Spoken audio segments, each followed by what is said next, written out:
राजा राम मोहन राय तो हम कर चुके थे। उसके बाद हमने, थोड़ा इधर ध्यान दीजिए अब प्लीज़, हो गया आप लोगों का, इधर ध्यान दीजिए। सेकंड कल हमने चारवाक किया था।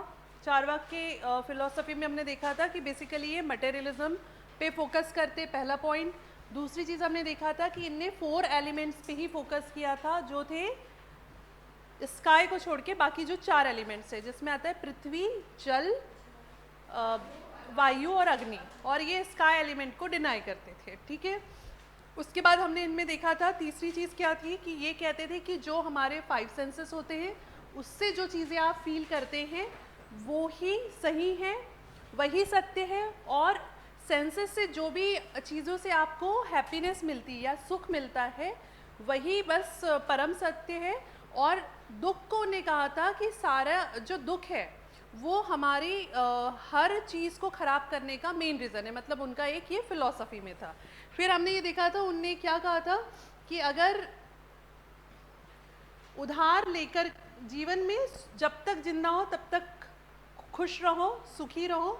ऋण लेके, मतलब उधार लेके भी अगर घी पीना पड़े तो घी पियो, और क्योंकि मरने के बाद क्या होना है किसी को नहीं पता है, और पुनर्जन्म होता भी है या नहीं होता है, उसके बाद कहाँ जाते हैं किसी को नहीं पता है, कि पुनर्गमनम कुतः किसी को नहीं पता। पुनर्गमन मतलब पुनर्जन्म के बाद आपको कहाँ जाना है या मरने के बाद कहाँ जाओगे किसी को नहीं पता है, ठीक है। तो ये बेसिक्स हमने उनकी फ़िलॉसफी के देख लिया था। उसके बाद आई थिंक ये बचा हुआ था उनका, है ना, ये उनका फ़िलॉसफी का बचा हुआ था, जिसमें कि उनके जो फ़िलॉसफी के 2 मेन फंडामेंटल्स हैं, ठीक है।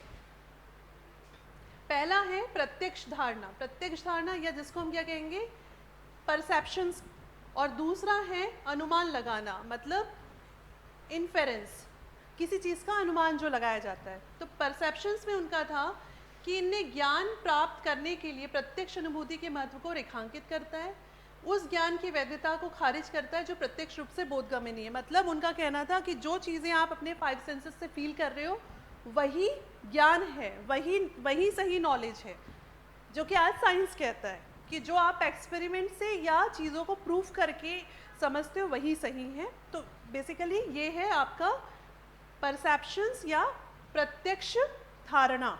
उसके बाद अनुमान, अनुमान मतलब किसी चीज़ को लेके अजम्पशंस जो होते हैं वो चीज़ें है, या इन्फेरेंस जिसको कहते हैं। तो इसमें चारवाक कहते हैं कि ज्ञान के वैध साधन के रूप में अनुमान को सर्वाधिक स्वीकार किया गया। यह ऐसा तभी करता है जब अनुमान को प्रत्यक्ष संवेदी अनुभव से जोड़ा जा सके। कहने का मतलब यहाँ पे ये है कि उनका कहना है कि अगर आपको किसी चीज़ के बारे में पता है कि बादल आए तो बारिश आएगी, क्यों? क्योंकि ये आपका पहले का नॉलेज है, पहले का ज्ञान है, जिसके बेसिस पे आप आज कह रहे हो कि अगर क्लाउड्स है तो रेन आएगा, करेक्ट। तो यही बात इसमें अनुमान में कही गई है, मतलब वो कह रहे हैं कि उसके लिए भी आपके पास पहले का नॉलेज होना चाहिए, मतलब ये चीज़ अगर है तो ही आप इस चीज़ को प्रूव कर सकते हो, ठीक है। इसके बाद में अलौकिकता की अस्वीकृति, मतलब वो सुपर नेचुरल या ये सुपर नेचुरल नहीं होगा, ये होगा सुपर पावर, सुप्रीम पावर जो है उसको ये डिनाई करते थे, उसको कहते थे ये सब फालतू की बातें हैं। उनका कहना था कि देवता परलोक कर्म के अस्तित्व का दृढ़ता से खंडन करते हैं, धार्मिक अनुष्ठान बलिदानों को निरर्थक मानते हैं। मतलब उनका कहना था कि भगवान, पूजा पाठ, जो भी आप रिचुअल्स फॉलो करते हो, ऐसा कर्म करोगे तो ऐसा जीवन मिलेगा, ऐसा जन्म होगा, ये सब बातें बेकार है। मतलब वो टोटली उस चीज़ को कम्प्लीटली डिनाई कर देते थे, ठीक है। क्योंकि वो कैसे हैं, नास्तिक है, जो आस्था नहीं रखते वो नास्तिक है। आनंद उन्मुख जीवन, उनका कहना था प्लेजर ओरिएंटेड लाइफ आपको जीनी चाहिए, ऐसी वो हर चीज़ जिससे आपको सुख मिल रहा है वो आप करो। मतलब इसमें उनका कहना था कि लीगल इलीगल की तो बात ही नहीं थी, मॉरल इमॉरल की तो बात ही नहीं थी। उनका कहना था कि जो चीज़ आपको प्लेजर दे रही है वो आप चीज़ करिए। आपको खाना खा के अच्छा लग रहा है, फिर आपकी हेल्थ ख़राब हो रही है तो आप खाओ। अगर आपको सिर्फ जो है आराम करके और काम ना करके अगर आपको लग रहा है कि आपका जीवन अच्छा है तो आप ऐसे रहो, फिर भले आपको उधार मांग के खाना पड़े।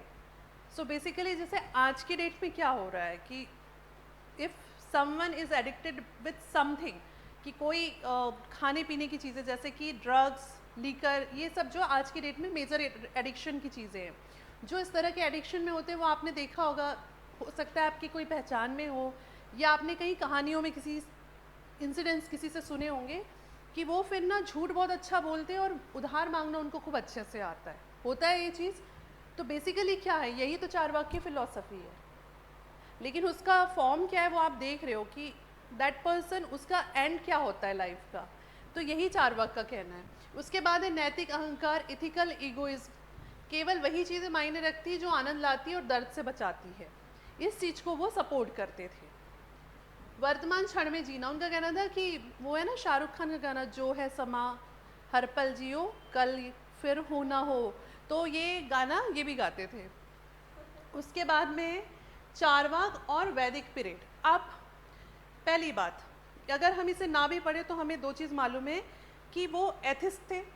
एथिस्ट का मतलब ये जो वेदों पे बिलीव नहीं करते थे। तो क्या वो वैदिक काल की चीज़ों पे बिलीव करेंगे? नहीं। चारों वेदों में द वे ऑफ लाइफ, कैसे वर्शिप करना है, कैसे भगवान से कांटेक्ट करना है, उसके सारी चीज़ें दी हुई हैं। कैसे यज्ञ करना है, कैसे मंत्र करना है, यही सब चीज़ें दिया है। कैसे यज्ञ की वेदी बनेगी उसके बारे में दिया हुआ है। तो ये इन सब चीज़ों को फालतू मानते थे। तो यहाँ पे वही दिया है कि चारवाक दर्शन वैदिक काल के दौरान उभरा जब व्यापक धार्मिक दार्शनिक संवादों का समय था। मतलब वैदिक पीरियड ऐसा था जब आप अगर कोई चीज़ को पसंद नहीं कर रहे हो, मान के चलो मुझे कोई चीज़ में डाउट है, तो उनका कहना था कि आप आपस में जो डिबेट करो, डिबेट करके ही रिजल्ट मिलेगा, सवाल के जवाब आपको डिबेट में मिलेंगे। एक आपको वो याद होगा, एक हम पढ़ते हैं जब जीके में, हिस्ट्री का जीके पढ़ते हैं, वो याज्ञवल्लभ स्मृति है, जिसमें कि याज्ञवल्लभ और उनके साथ में संवाद है, और एक वो भी है, एक लोपामुद्रा का भी संवाद वाला एक स्मृति लिखी हुई है। तो उसमें बेसिकली क्या है कि जो पहले विद्वान और विदुषियाँ होते थे वो आपस में डिबेट करते थे। गार्गी संहिता भी है जिसमें कि गार्गी का एक ऋषि हुए, उनके साथ में डिबेट है कि वो सवाल जवाब कर रहे हैं इन सब चीज़ों पे, और वो डिबेट से फिर वो एक कंक्लूज़न पे पहुंचते थे। तो वो जब पीरियड ऐसा था उसी समय चारवाक आए। चारवाक ने उन सब चीज़ों के अगेंस्ट में डिबेट किया, और जब ये डिबेट्स लोगों तक पहुंचे तो उनको उनकी बातें पसंद आई, तो कुछ लोग चारवाक को फॉलो करने लगे और बाकी तो वैदिक कल्चर को फॉलो कर ही रहे थे। तो इसलिए लिखा है कि वैदिक काल के दौरान उभरा जब व्यापक धार्मिक और दार्शनिक संवादों का समय था। इस युग के दौरान प्रमुख वैदिक दर्शन के अनुष्ठान आत्मा परलोक पे ध्यान केंद्रित था। मतलब उनके डिबेट के टॉपिक्स ही ये हुआ करते थे। अपने विपरीत भौतिकवादी रुख के साथ चारवाक दर्शन ने इन आत्मिक मान्यताओं के प्रति एक प्रतिवाद प्रस्तुत किया। मतलब उन्होंने इन सब चीज़ों के अगेंस्ट में भी बात की और एक अपना व्यू रखा। उसके बाद में वो काफ़ी, मतलब उनमें डेयरिंग वाले आदमी थे। वो साहसी आवाज़ से उन्होंने वेदों की पवित्रता और एक दिव्य प्राणी की अवधारणा पे सवाल उठाए। ये बहुत बड़ी बात थी। इट इज़ जस्ट लाइक कि जैसे आज के डेट में अगर कोई सरकार के काम करने के तरीक़ों पे सवाल उठाता है तो सब उस पर पॉइंट आउट करने लगते हैं कि आप ऐसे बात कर रहे हो तो आप देशद्रोही हो। बट किसी चीज़ के ऊपर सवाल करने का मतलब ये नहीं होता है कि आप देशद्रोही हो जाते हो। आप अपनी भावनाएं रख रहे हो सकता है कि आपको उस सवाल का जवाब मिल जाए तो आप मतलब एक सेटिस्फाइड होकर बैठ जाओ कि नहीं नहीं ठीक है, ये सरकार की नीति और हम इससे संतुष्ट हैं। तो अगर ये कोई सवाल पूछ रहा है तो वो गलत नहीं है। तो यही चीज़ उस समय थी। तो उन्होंने जब ये सवाल उठाए तो बहुत सारे लोगों ने उनका विरोध किया कि तुम कैसी बातें कर रहे हो, तुम कितने पापी हो कि तुम भगवान को नहीं मान रहे हो, तुम सब चीज़ों को गलत ठहरा रहे हो, तुम कह रहे हो कि बस खाओ पियो ऐश करो। ये उस समय की सोसाइटी में बहुत ही, मतलब आज की सोसाइटी में तो सब चलता है, लेकिन उस समय की सोसाइटी में क्या था, जस्ट मतलब बियॉन्ड द इमेजिनेशन वाली बात थी कि ऐसा कुछ हो भी सकता है, ये चीज़ थी। इस चुनौतीपूर्ण रुख के कारण पारंपरिक स्कूलों के साथ टकराव हुआ। पारंपरिक स्कूल मतलब यहाँ पे होगा, ये इंग्लिश का ट्रांसलेशन है, पारंपरिक दर्शन, ठीक है, जो फिलोसफिकल स्कूल्स अलग अलग है, अलग अलग दर्शनों के साथ में टकराव हुआ। फिर इसने प्राचीन भारत के बौद्धिक और आध्यात्मिक प्रवचन में विविधता और समृद्धि की योगदान दिया। मतलब इसके बाद क्या हुआ, अलग अलग फिर तरह की फ़िलॉसफीज़ निकल के आई, लोगों ने इनकी बात भी सुनी, वैदिक बातें भी सुनी, उससे फिर किसी ने अपना एक कंक्लूज़न निकाला, किसी ने कुछ निकाला, तो इससे क्या हुआ, अलग अलग तरह की फ़िलॉसफीज़ भी बनी। तो ये एक अच्छी चीज़ थी, हमने यहाँ पे क्या किया, इसको पॉजिटिवली कंक्लूड किया है। अब primary teaching of Charvak school, Charvak की जो दर्शन है, ये दर्शन होगा, है ना, नोट्स में सुधार लेना। चारवाक दर्शन की प्राथमिक शिक्षाएं क्या थी? तो पहला था कि ये क्रांतिकारी दर्शन था, करेक्ट। दूसरा, संदेह और अनुभव का एक चरम प्रस्तुत किया। किसी भी चीज़ पे वो कहते थे कि आप जो है एक उस पर थोड़ा सा डाउट रखो, डाउट रखोगे तभी आपका कॉन्सेप्ट क्लियर होगा। तो संदेह भी था उनको, और अनुभववाद, कि किसी चीज़ को एक्सपेरिमेंट करके, उस चीज़ को फील करके, प्रैक्टिकली प्रूव करके फिर उस चीज़ को मानो। उनका कहना था पहले चीज़ों को एक्सपेरिमेंट करो फिर उसको मानो। उसके बाद में उन्होंने 5 इंद्रियों के माध्यम से प्रत्यक्ष अनुभव पे जोर दिया। उन्होंने कहा कि इंद्रियां जो होती हैं, मतलब सेंसेस से अगर जो चीज़ें फील कर रहे हो वही सही है, ठीक है। चारवाक कहते केवल संवेदी साक्ष्य पर, मतलब जो आपकी सेंसेस से आपको फील हो रहा है वही सही है और उसी पे बिलीव करना चाहिए। अगर मुझे दिख रहा है कि ये फ़ैन चल रहा है तो ये सही है, लेकिन मैंने आज तक फ़ैन देखा ही नहीं और कोई मुझे आके कह रहा है कि फ़ैन ऊपर छत पे लगा होता है, ऐसे कोई बटन होती है उसको दबाओ तो गोल गोल घूमता है और हवा आती है, तो आपको उस पर फेथ नहीं करना है, आपको उससे कहना है कि अगर है तो दिखाओ। और अगर वो कहता है कि यहाँ नहीं है तो उससे बोलो कि फिर कैसे तुम कह रहे हो। मतलब आपको सवाल करना है, आपको किसी चीज़ को आंख बंद करके नहीं मानना है, ठीक है। तो ये सब उनका है, वही सब चीज़ें जो मैंने बताया उसी को यहाँ पे एक्सप्लेन किया हुआ है। आगे, अब चारवाक दर्शन मतलब फिलॉसफी और उसके अलग अलग ब्रांचेस। जब हम चारवाक दर्शन की शाखाओं की जांच करते हैं तो स्पष्ट होता है कि इस दर्शन के कई दार्शनिक क्षेत्रों में महत्वपूर्ण योगदान दिया है। ज्ञान मीमांसा, एपिस्टेमोलॉजी, चारवाक के भौतिकवादी दृष्टिकोण के अनुभव की नींव रखता है। मतलब उनका जो मटेरियलिस्टिक अप्रोच है उसमें क्या कहा है उन्होंने कि किसी चीज़ को आप समझो, जानो, सेंसेस से फील करो, एक्सपेरिमेंट करो, तब उस चीज़ को मानो। तो इन सब चीज़ों के लिए क्या होगा, आपको अपने दिमाग को लगाना पड़ेगा ना। मतलब हिंदी में अगर कहें तो ज्ञान मीमांसा और इंग्लिश में कहें तो एपिस्टेमोलॉजी के बेसिस पे ही उनका ये वाला जो अप्रोच है, मटेरियलिस्टिक अप्रोच जो है, वो प्रूव होती है, ठीक है। आगे फिर ये है कि मेटाफिजिक्स, तत्व मीमांसा में चारवाक के, अब चूंकि वो यहाँ पे कह रहे हैं कि आत्मा और परलोक जैसी अवधारणाओं को नहीं मानते थे, तो तत्व मीमांसा के जो मेन जो बेस है, जो कहता है कि आत्मा परमात्मा में रिलेशन है, वो यहीं पर उसको डिनाई कर दिया उन्होंने। तो सवाल उठ गया कि फिर क्या है, ठीक है। तो पहला हो गया कि उनका जो एपिस्टेमोलॉजी या ज्ञान मीमांसा है उससे उनका मटेरियलिस्टिक या भौतिकवाद को एक दिशा मिलती है या उसको मजबूती मिलती है। और दूसरा क्या हो गया कि मेटाफिजिक्स या तत्व मीमांसा को वो डिनाई करते हैं। तीसरा हो जाएगा नैतिकता के क्षेत्र में, मतलब आपके इथिक्स की फील्ड में। चारवाक ने सुखवादी विचारों के आत्मसंयम तप की वकालत करने वाले पारंपरिक नैतिक ज्ञान को चुनौती दे दी। उनने कहा, जैसे मैंने आपको कहा ना कि वो कहते हैं कि सुख मिल रहा है तो अगर तुम्हें किसी को मार के भी सुख मिल रहा है तो वो सुख है। कल क्लास में कौन कह रहा था कि मुझे टपली देके सुख मिलता है, ठीक है। तो चारवाक की ये जो फिलॉसफी है, अगर हम आज की डेट में इसको देखें तो क्या होगा, क्या हम इससे क्राइम को बढ़ावा नहीं देंगे? क्या हम इससे हमारे कल्चर को, सिविलाइजेशन से, मतलब आप एक तरह से उसको गिराने का काम नहीं करेंगे, है ना। तो जो चारवाक का ये जो है सुखवादी विचार, ये बेसिकली क्या कर रहा है, जो पारंपरिक नैतिक शिक्षा है उसको डिनाई करता है कि बड़ों का सम्मान करना चाहिए या गलत काम नहीं करना चाहिए, किसी को दुख नहीं देना चाहिए, किसी को नुकसान नहीं पहुंचाना चाहिए, सबकी मदद करना चाहिए, ये उसको डिनाई करते हैं। कहते हैं अगर तुम्हारा मन नहीं किसी की मदद करने का तो ना करो, चारवाक का कहना है, ठीक है। तुमको अगर किसी का रिस्पेक्ट नहीं करना है तो गाली दे दो, वो भी चलेगा। मतलब उनकी फ़िलॉसफी बहुत ही अलग है, कई मायनों में वो ठीक भी है, कई मायनों में बहुत गलत भी है। वो थे एक्सट्रीमिस्ट, हमने पहली लाइन पढ़ा है कि क्रांतिकारी थे ही वो। इसने सुख दुख और मानव के जीवन के अंतिम उद्देश्य की प्रकृति के बारे में बहस को बढ़ावा दिया है।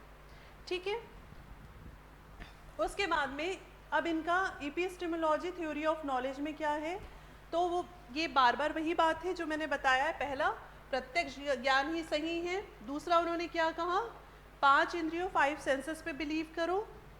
ठीक है, क्या चार्वाक आज भी प्रासंगिक है? अगर ऐसा क्वेश्चन आता है, भाई जैसे हमने हर टॉपिक में देखा है ना कि आज के समय में क्या वो जो भी फिलोसफर्स और जितने भी हमने अभी पढ़े हैं सबका देखा है ना, आज के टाइम में उसका क्या रोल है, तो इनका भी सेम वही है। क्या आज भी वो उतने ही प्रासंगिक हैं?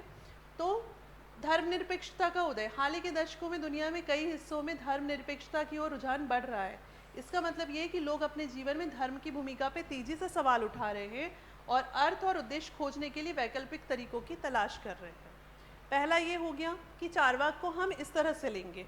दूसरा क्या हो जाएगा, आनंद पे ध्यान। आज के समाज में आनंद पर ध्यान बढ़ रहा है।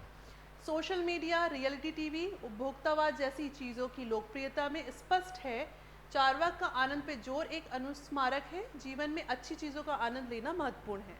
भाई आप रील्स में भी क्या देखते हो कि कोई डांस वाले या कुछ ऐसे मीम्स टाइप की रहती है या जो थोड़ी कॉमेडी टाइप की रहती है, तो हर किसी को पसंद आती है ना वो चीज़ें।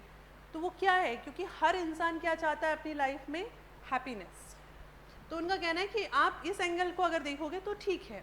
तीसरा एंगल है कि द इम्पॉर्टेंस ऑफ रीजंस, हर चीज़ का लॉजिक लगाओ। इस चीज़ को उन्होंने कहा है कि आज के समय में तर्क और आलोचनात्मक सोच के प्रबल समर्थक थे।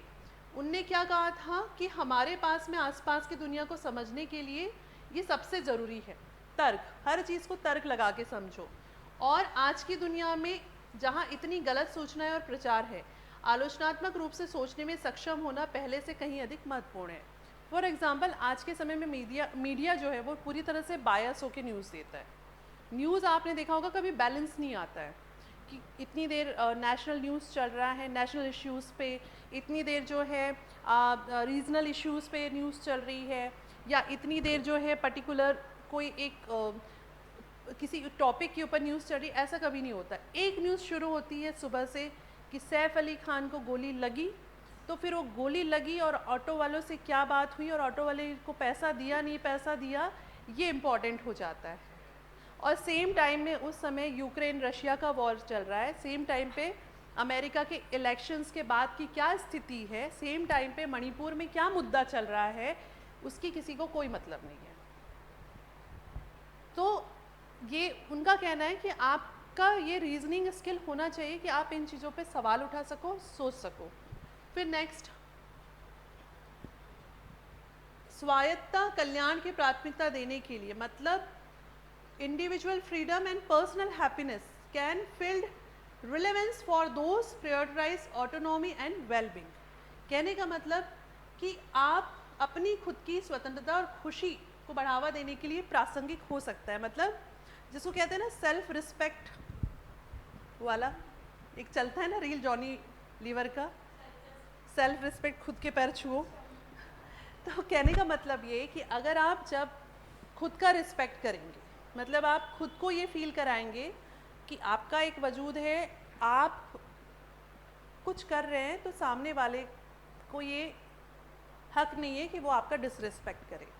आप जो भी हो, आप मेल है फीमेल है, इससे कोई मैटर नहीं करता, आप छोटे बड़े, लेकिन अगर आप खुद का रिस्पेक्ट करेंगे, खुद का रिस्पेक्ट मतलब खुद को हैप्पी रखना, खुद को लो टाइम पे मोटिवेट करके हाई करना, खुद किसी और से हेल्प नहीं मांगना, वो दूसरी चीज़ है। यहाँ पे क्या बात हो रही है, खुद को समझने की।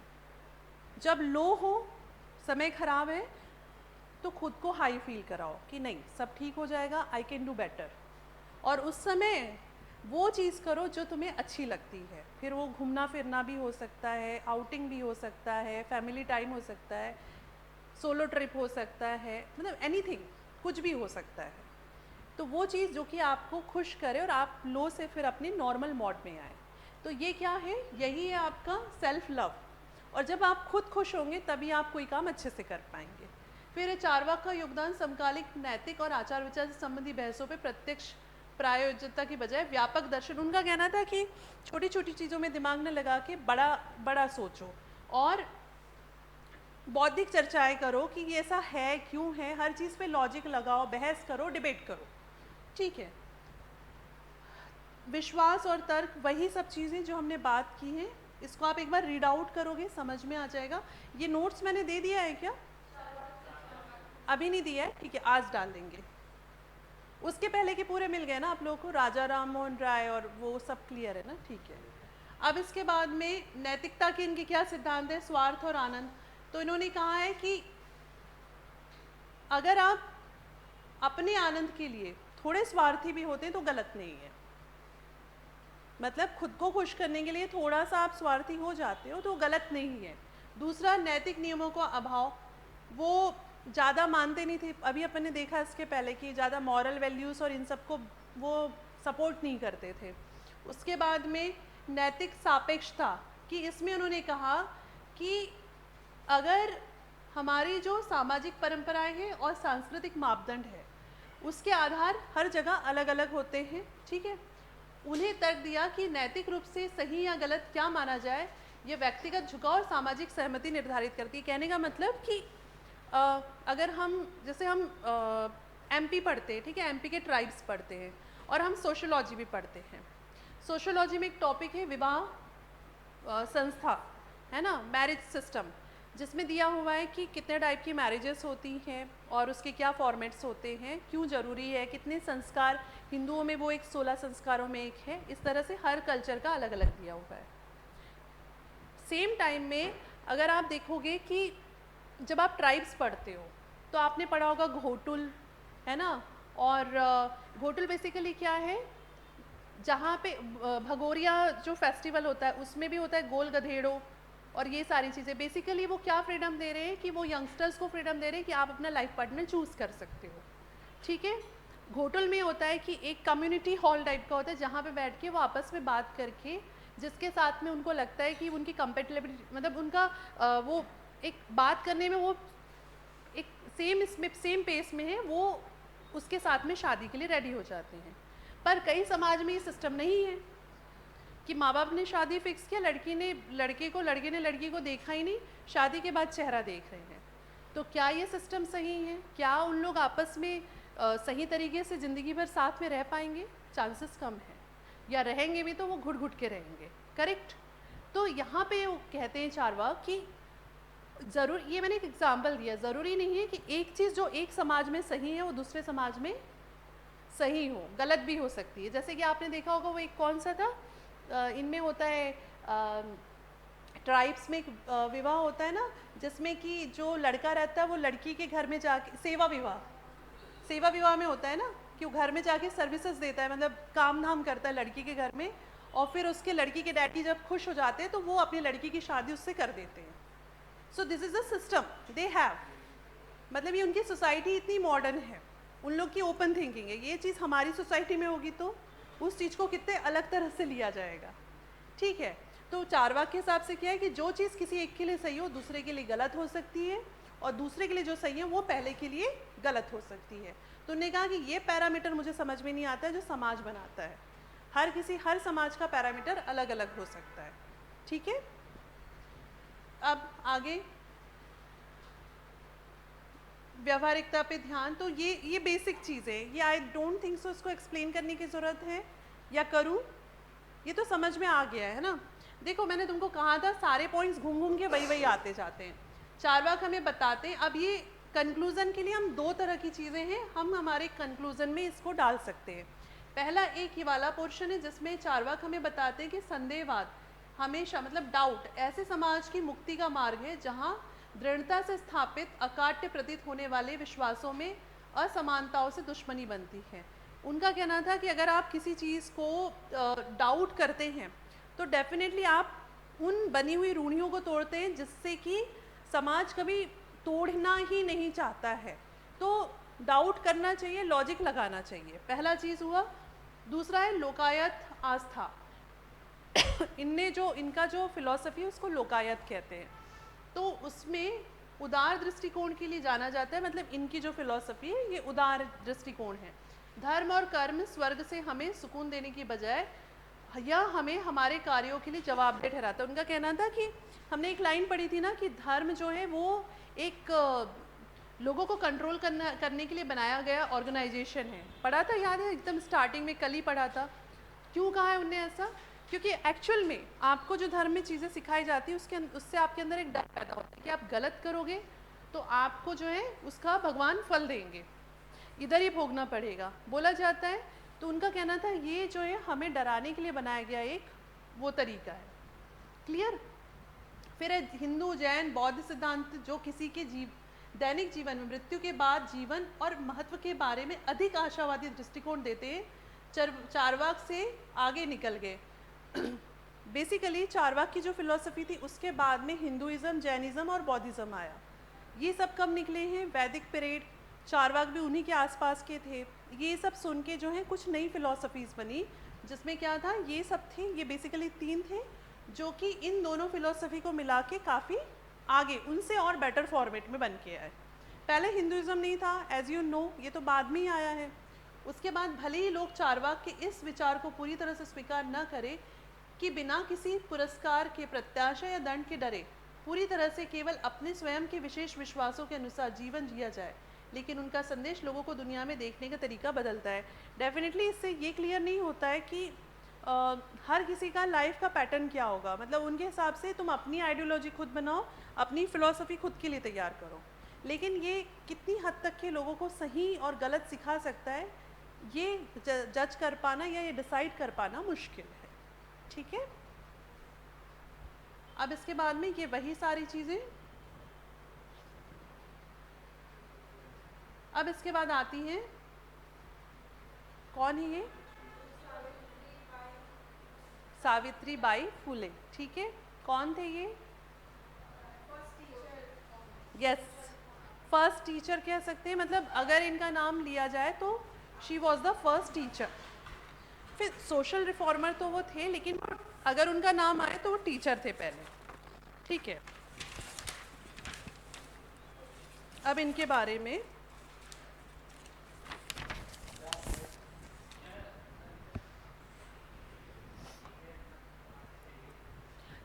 सुन लो, पूरा पढ़ लो, 10 मिनट लगेगा। और क्या ये टॉपिक ख़त्म हो जाएगा? फिर मंडे से जो है हम आगे का और दूसरे टॉपिक्स कवर कर पाएंगे। और आप लोगों को वर्क भी तो देना है मुझे।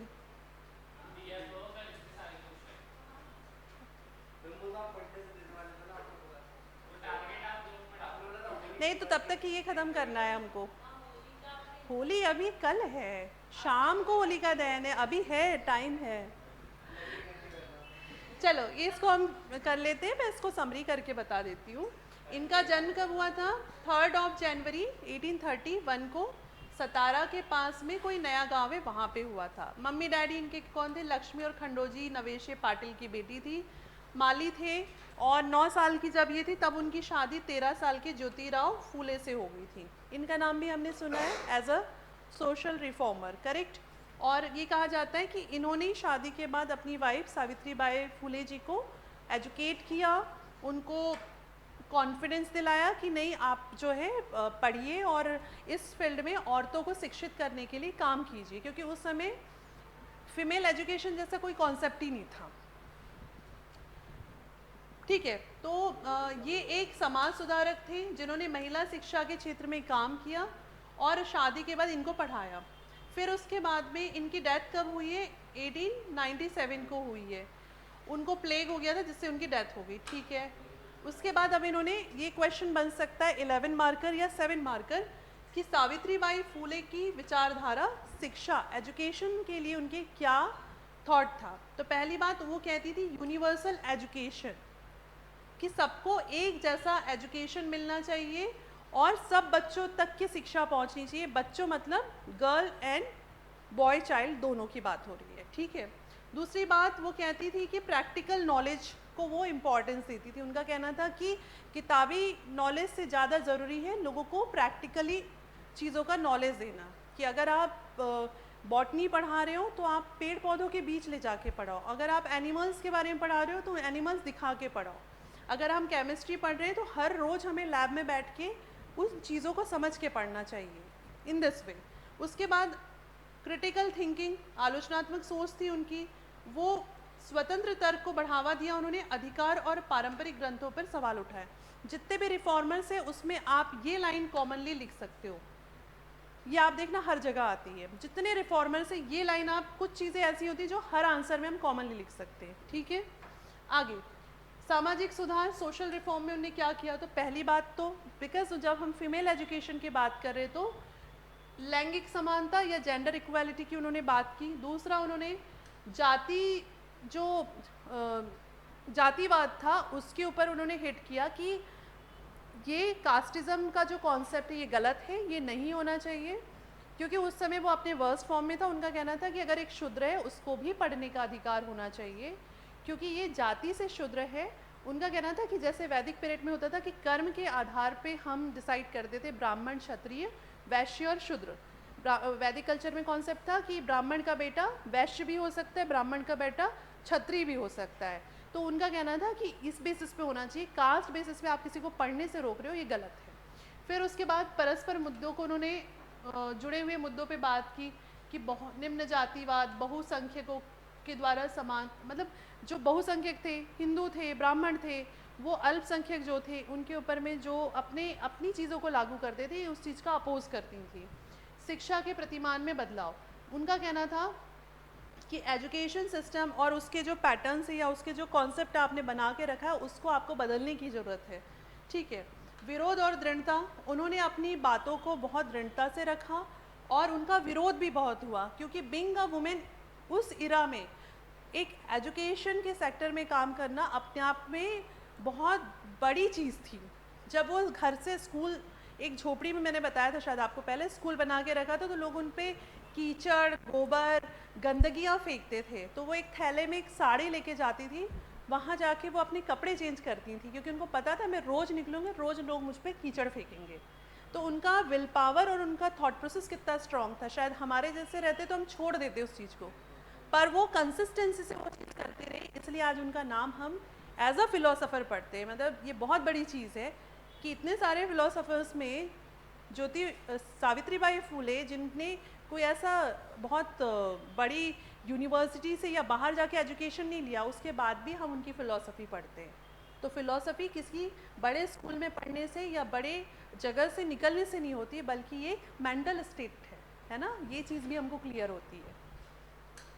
उसके बाद में है इनोवेटिव फ्रेमवर्क, कि उन्होंने ऐसा ढांचा विकसित किया जिसमें शिक्षा के सामाजिक, बौद्धिक और धार्मिक आयामों को एक साथ किया जा सके। एक इंटीग्रेटेड फॉर्म उन्होंने तैयार किया कि इसमें सोशल, आपका रिलीजियस, ये सारी चीज़ों को एक साथ मिला के उनको लगा कि इस तरह से लोगों को समझाना चाहिए। उसके बाद समाज में क्रांतिकारी बदलाव, उनके द्वारा किए हुए जो काम थे उससे डेफिनेटली तुरंत तो नहीं, लेकिन धीरे धीरे चेंज जरूर आया। तो इससे क्या हुआ कि शिक्षा और हाशिए में पड़े हुए समूह की शूद्र, महिलाएं, ये सब सशक्त हुए और समाज में क्रांतिकारी बदलाव लाने का लक्ष्य ही उनका मेन टारगेट था। इसके बाद है सत्य शोधक समाज, ये आपने पढ़ा हुआ होगा। अब ये जो है ये आपको 2 मार्कर में भी आ सकता है और 7 मार्कर में भी आ सकता है, ठीक है। चांसेस है, या आप पूछ सकता है कि सावित्रीबाई फूले कौन थी और सत्य शोधक समाज का मुख्य उसके बिंदु क्या है, उसको लिखिए। इस टाइप से अगर क्वेश्चन आता है तो ये 11 नंबर में कन्वर्ट हो जाएगा। अगर 11 में आए तो इसके साथ एक क्वेश्चन ऐड होके 2 क्वेश्चन मिलके आएंगे, ठीक है। तो पुणे में ज्योतिराव फूले उनके हस्बैंड ने इस्टेब्लिश किया था। ईयर क्या था? 1873। ये आपके प्रीलिम का फैक्ट भी हो गया और मेंस में भी काम आएगा। फिर उसके बाद इसमें मेन क्या इसके पॉइंट्स है कि भाई दलितों को, शूद्रों को उनको शिक्षित करना और ब्राह्मण जो उनका शोषण कर रहे थे उससे उनको अवेयर कराना कि नहीं, आपके भी राइट्स है, आप भी मंदिर जा सकते हो, आप भी उस सेम कुएं का पानी पी सकते हो, आप भी उस तालाब में नहा सकते हो। प्रत्येक व्यक्ति को यह विश्वास दिलाना और प्रभावित करना कि वह एक सर्वशक्तिमान की संतान है, मतलब उस ईश्वर की ही संतान है। और सभी के लिए ईश्वर जब एक है तो समाज में फिर सबके लिए नियम अलग क्यों है? सबके लिए नियम एक होना चाहिए। जब ईश्वर एक है, उसने बनाया सबको एक जैसा है, आप ह्यूमन हो, तो फिर उसमें कोई फर्क नहीं पड़ता कि वो ब्राह्मण है या शूद्र है, ठीक है। इस तरह के उनके विचार थे। उसके बाद में इसमें उन्होंने लोगों को ईश्वर को मानने के माध्यम बताए। उसमें छोटी जात के लोग जो थे उस समय, निम्न जात जो थी, उन तक के एजुकेशन को पहुंचाया ताकि वो अपने राइट्स को लेके अवेयर हो सके। उसके बाद में उनको इकोनॉमिकली भी उनको स्ट्रॉन्ग करना था, तो छोटे छोटे छोटे काम करने के तरीके सिखाए, जिसको हम कुटीर उद्योग कहते हैं ना, कॉटेज इंडस्ट्रीज जो होती है। तो उनको छोटे छोटे काम करना सिखाया कि आप ऐसे काम करके भी अपनी एक इनकम जनरेट कर सकते हो। आपको दूसरे पे डिपेंड होने की और दूसरे के खेत में काम करने की ज़रूरत नहीं है, आप खुद का भी काम कर सकते हो। ऐसे बहुत सारे लोगों को उन्होंने अवेयर किया। उसके बाद में उनका मेन था कि जो नौकरशाही है और जो बड़े बड़े जमींदार, माल गुजार और उस समय के जो बड़े लोग थे, वो जिस तरह से निम्न जात और गरीबों का जिस तरह से शोषण कर रहे थे, उससे उनको बचाना। ठीक है, तो यही सारी चीज़ इसमें लिखी हुई है। इसके बाद में जाति व्यवस्था के खिलाफ डेफिनेटली उनका था ही ये। तो सावित्री बाई फुले ने जाति व्यवस्था के खिलाफ क्या किया, उसमें आ जाएगा कि पहली बात तो ब्राह्मणवाद का उन्होंने बहिष्कार किया। ठीक है, दूसरा होगा कि इन्होंने अंतर जाति विवाह, जिसको कहते हैं इंटरकास्ट मैरिज सिस्टम, इसको उनने प्रमोट किया था। और सबसे पहले कहा जाता है, इसमें होगा कहीं पे पॉइंट, उनके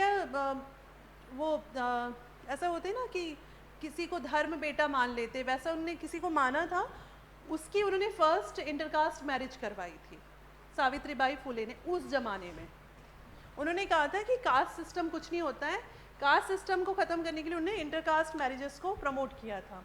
हाँ, ये है दहेज, शायद यही कहीं, हाँ ये लिखा है। उनका दत्तक पुत्र था यशवंत, उसको उन्होंने एक सत्यशोधक विवाह की एक तरीका शुरू किया था, और उस विवाह पैटर्न में उनका रहता था कि इंटरकास्ट मैरिजेस वो अपने हिसाब से करवाते थे, कि उनका पूजा पाठ के जो भी तरीके थे उसको ना करके उन्होंने लोगों की सुविधा के हिसाब से किया था। तो ये पहला हो गया। इसके बाद में वुमेन एम्पावरमेंट के लिए क्या किया, तो पहला कि उस समय विधवाओं के सिर मुंडा दिए जाते थे, पूरी तरह से उनके बाल, वो उसमें देखे होंगे ना, बाजीराव में उसकी मम्मी रहती है, क्या नाम था उनका, अरे वो मूवी नहीं थी बाजीराव मस्तानी, वाइट कलर की साड़ी पहन के और वो जो रहती है, तो वो वाला सिस्टम इनने बंद करवाने के लिए बहुत काम किया। दूसरा, उन्होंने ब्रेकिंग नॉर्म्स एंड कस्टम्स, जो सती हो रहे हैं और विधवाओं के साथ जो गलत होता था, उसके लिए उन्होंने वो सिस्टम को ब्रेक किया। उसके बाद में शैक्षणिक, मतलब लोगों के एजुकेशन के लिए, वुमेन एजुकेशन, निम्न जाति के लोगों के एजुकेशन के लिए बहुत सारे काम किए।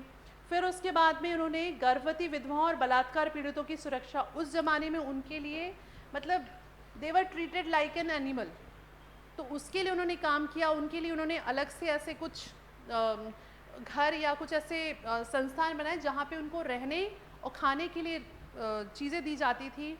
उनको वापस से उनका मॉरल और उनके कॉन्फिडेंस को बूस्ट करके उनको छोटे छोटे ऐसे काम सिखाए जाते थे कि वो अपनी आजीविका चला सके। उसके बाद में समाज सुधार और वैवाहिक समानता, तो इसमें इन्होंने क्या किया कि जितने भी नीची जाति के, नीचे तबके के लोग थे जिनको कि कोई रिकॉग्निशन नहीं था, उनके शादी विवाह, एजुकेशन, उनके इसको कह सकते हैं इकोनॉमिक अपलिफ्टमेंट के लिए उन्होंने बहुत सारे काम किए। ठीक है, फिर ये है एक नारीवादी, थोड़ा सा बचा है बस, है ना, एक नारीवादी दार्शनिक और शिक्षाविद के रूप में सावित्रीबाई फुले, अभी एक नहीं बचा है। अपनी शिक्षा पूरी करने के बाद सावित्रीबाई ने अहमदनगर में सुश्री फरार, ये फरार ही नाम है, के संस्था और पुणे के मिशेल, कोई चर्च की वहाँ की थी, उनके नॉर्मल स्कूल में शिक्षक का प्रशिक्षण लिया, मतलब उन्होंने एज अ टीचर ट्रेनिंग लिया पुणे के स्कूल में। उसके बाद में वो भारत की पहली महिला टीचर बनी और भारत में आधुनिक भारतीय महिलाओं के सार्वजनिक जीवन की शुरुआत का प्रतीक भी बनी। अगर कभी हमको आया तो हमको इस तरह से पॉइंट्स लिखने हैं। उसके बाद में ये जो कपल थे, कौन, ज्योतिराव और सावित्रीबाई फुले, इन्होंने इनका पूरा लाइफ शिक्षा और ज्ञान के प्रसार में और लोगों को शिक्षित करने में ही पूरा जीवन निकाल दिया। उन्होंने लड़कियों के लिए देश का पहला नेटिव लाइब्रेरी शुरू किया था। ठीक है, ये नाम याद रखिएगा, फैक्ट है। उसके बाद देश में शूद्रों, अशूद्र महिलाओं, मतलब महिला एंड शूद्र उस समय एक ही कैटेगरी में थे कि वो दोनों के पास कोई राइट नहीं थे।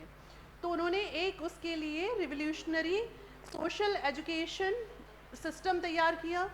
फिर इन्होंने लड़कियों और लड़कों को व्यावसायिक और व्यवहारिक शिक्षा प्रदान की, मतलब वो जो टेक्निकल एजुकेशन होता है ना, जैसे ITI में सिखाते हैं उस टाइप का। उसके बाद में उनका मानना था स्कूल में एक औद्योगिक विभाग होना चाहिए, जैसे कि आज इंजीनियरिंग कॉलेजेस में होता है ना वो ट्रेनिंग वाला, वो एक जहाँ पे इंस्ट्रूमेंट्स की ट्रेनिंग देते हैं, क्या बोलते हैं उसको। और जैसे 10th के बाद कोई ITI करता है तो उसमें बेसिकली क्या करते हैं, अलग अलग तरह की चीज़ें सीखते हैं, इलेक्ट्रिशियन और ये वो दुनिया भर की चीज़ें। तो उनका कहना था कि ऐसा ना हो कि बल्कि नॉर्मल स्कूल में भी हमको हर चीज़ की ट्रेनिंग देना चाहिए, टूल्स और ये सब टेक्निकल चीज़ें जो रहती हैं। उन्होंने इस बात पे जोर दिया कि शिक्षा व्यक्ति के जीवन को सही और गलत और सही झूठ के बीच में सिलेक्शन के लिए रेडी करती है। मतलब सही गलत क्या है, क्या राइट है, क्या रॉन्ग है, ये समझना और उसके लिए आवाज़ उठाना हमको किससे आता है, एजुकेशन से आता है। अब वर्तमान में प्रासंगिकता क्या होगी इसकी बताओ, बोलो। हर सवाल, हर इसके बाद में हम ये क्वेश्चन हर बार करते हैं ना, क्या होगी बताओ, बोलो। आज के टाइम पे क्या बोलोगे आप उसको? आज भी जैसे कि लड़कियों की मैरिज जल्दी करा दी जाती है और ज़्यादा एजुकेशन भी दिलाया जाता है एज कंपेयर टू लड़कों को ज़्यादा फ्रीडम ज़्यादा है, डेफिनेटली डेफिनेटली। इसको हम टेक्निकल भी कह सकते हैं, है ना, टेक्निकल नॉलेज, करेक्ट। और बोलो, पैट्रियार्कल सोसाइटी, हाँ, मतलब सोसाइटी के जो हाँ, पैट्रियार्कल फॉर्म को थोड़ा सा नॉर्मलाइज करने की ज़रूरत है, मतलब उसको थोड़ा लिबरल करने की ज़रूरत है कि दोनों के पैरामीटर सेम होना चाहिए। आप इसको ऐसे भी कह सकते हो कि पहली बात तो उनका एजुकेशन प्रॉपर वे में हो, दूसरा उनका जो एज को लेके बैरियर्स रहते हैं कि नहीं 25 के हो गए तो now you have only 1 year to complete your education और whatever you want to do. Even PSC में भी बहुत सारी लड़कियां ऐसी आती जिनको, मेरे पास बहुत सारी लड़कियां आती, मैम हमारे पास सिर्फ 6 महीने बचे हैं, मैम हमारे पास सिर्फ 1 साल बचा है, मैम हम कैसे एग्ज़ाम निकालें। मतलब they want to do many more things, लेकिन क्या हो रहा है कि हमने उनके लिए एक बाउंड्रीज बना दी है। अब उनको ये भी नहीं पता उसके बाद लाइफ में आगे होगा क्या। मतलब आप इस माइंड सेट से निकल के आप सीधे किचन के माइंड सेट में चले जाओ तो एक ह्यूमन के लिए, एक नॉर्मल, एक आप सोचो एक नॉर्मल ह्यूमन ही ये तो है ना, उसकी टेंडेंसी में कैसे ये चीज़ आएगी और उसके लिए वो कितना ट्रॉमेटिक हो सकता है। सो इस तरह की चीज़ों को चेंज करने के लिए सावित्री बाई फुले और ज्योतिराव ने उस समय सोचा था, ठीक है। उसके बाद में क्या है, जेंडर इक्वालिटी की बात की गई थी।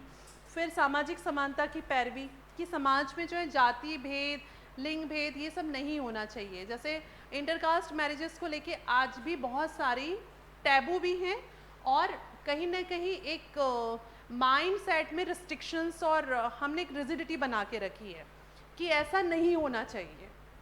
तो उनका कहना था कि इस चीज़ को, टैबू को तोड़ने की ज़रूरत है। अगर चीज़ सही है तो फिर उसमें ये आपके जो आपने बना के रखे हैं ये जो गलत सिस्टम्स, इनको तोड़ने की ज़रूरत है। ये बात उन्होंने उस समय कही थी और वो आज भी उतनी ही प्रासंगिक है। आए दिन पेपर में आता है कि घर वालों ने, लड़की ने किसी और से शादी की तो दोनों को मार दिया, आता है उसके भाई ने मार दिया, मामा ने मार दिया। तो दैट मीन्स कि आज भी वो चीज़ें समाज में एग्जिस्ट कर रही हैं जिनको चेंज करने की ज़रूरत है। उसके बाद में तीसरा है कि नारीवादी आंदोलन के लिए प्रेरणा। तो वही जो आपने कहा, पितृसत्तात्मक मापदंडों को चुनौती देना। देखो जो हमारे दिमाग में चीज़ें आती हैं उनको सिर्फ हमको शब्दों में लिखना है। आप लोगों ने जो जो बात कही वही सब कुछ यहाँ पर है। और महिलाओं के अधिकारों की वकालत करने में उन्होंने भूमिका निभाई। उनका काम लैंगिक समानता, महिला सशक्तिकरण के ऊपर प्रकाश डालना था, ठीक है। जैसे कि आज के डेट पे अब तो खैर काफ़ी चीज़ें अवेयरनेस आ गई, वो आता है ना बहुत सारा कि इफ़ बोथ आर वर्किंग, दोनों वर्किंग है तो काम आधा आधा बांट लो। ये मत सोचो कि इसका ही ये काम है, इसका ही है, कि जब दोनों कमा साथ में रहे हो और दिमाग साथ में लगा रहे हो तो घर की चीज़ों में भी आधा आधा कर लो कि ये काम तुम कर लो, एक काम हम कर लें, बात ख़त्म। आप सोचो कि उस घर का डेवलपमेंट और ग्रोथ का लेवल कितना अच्छा होगा। है ना, क्योंकि वहाँ पे सोच रिस्ट्रिक्शंस में नहीं होगी, वहाँ ओपन थिंकिंग होगी। उसके बाद है लैंगिक मापदंडों को चुनौती, कि उन्होंने कहा कि समाज में जो है बेसिकली ये लैंगिक मापदंड मतलब जेंडर इक्वालिटी की उन्होंने बात की है कि किसी के लिए कम राइट्स, किसी के लिए ज़्यादा राइट, ये नहीं होना चाहिए। आज की डेट में भी है। तभी हम क्या कर रहे हैं कि महिला बेटी बचाओ बेटी पढ़ाओ टाइप की जो स्कीम्स है गवर्नमेंट की, हम इसमें ये भी डाल सकते हैं।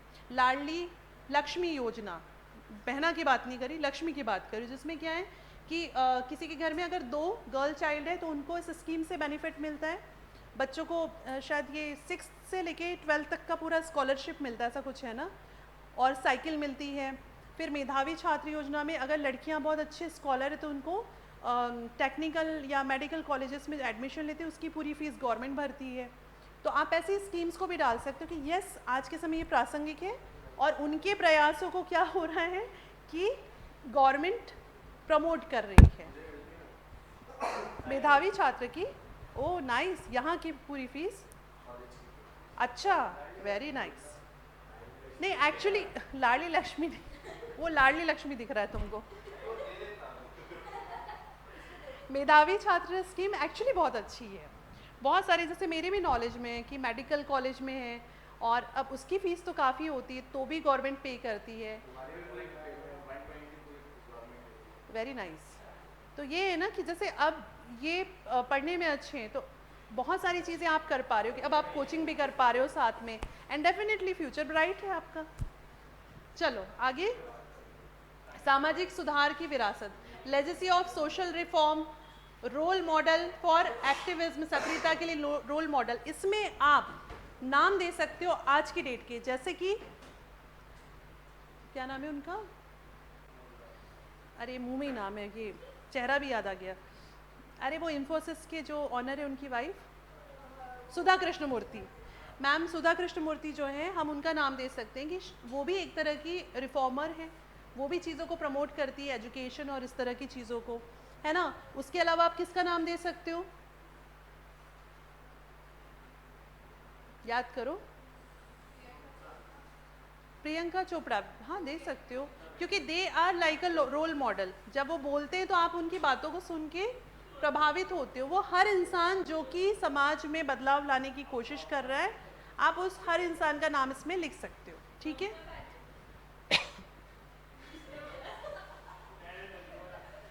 प्लीज़ थोड़ा फैक्ट को करेक्ट करके आइए।